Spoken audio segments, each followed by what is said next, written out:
Study Session 13. Sample Process Recording Number 3. Narrative Model. Interview with a collateral contact.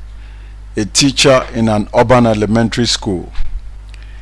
Interview with Mr. R on 10/20.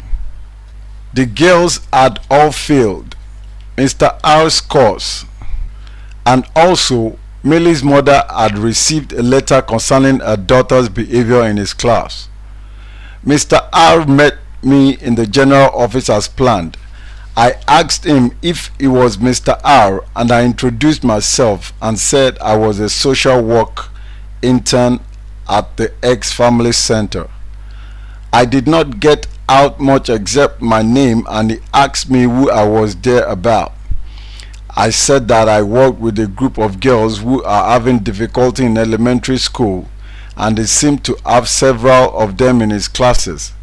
I mentioned a couple of names, and he jumped in saying that the only reasons he failed anyone was if they got below 50 in the exam, and he really did not believe in charity grades.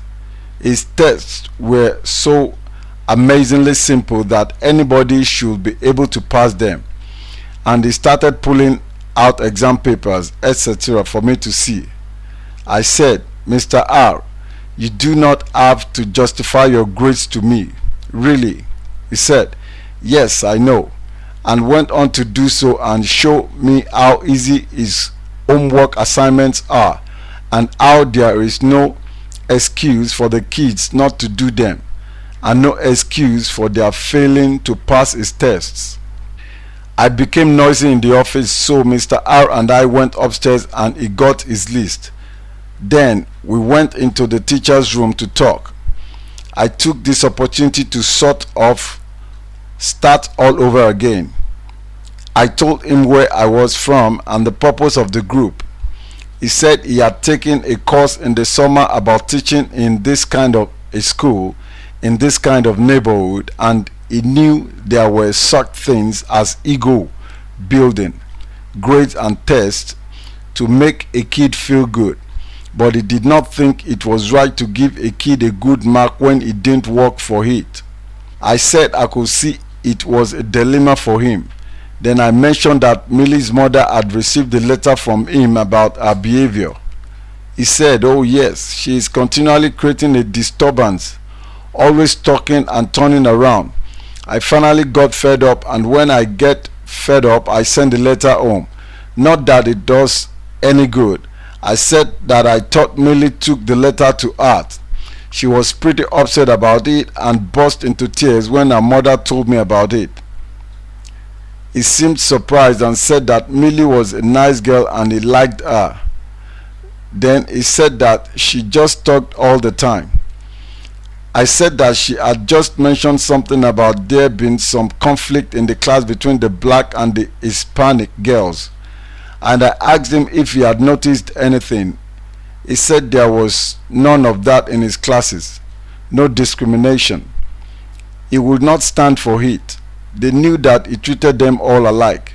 I said that I was sure that he did, but I was talking about among the kids themselves. He said he had not noticed anything. There was an awkward silence. He said that he still did not understand why they did not do their homework.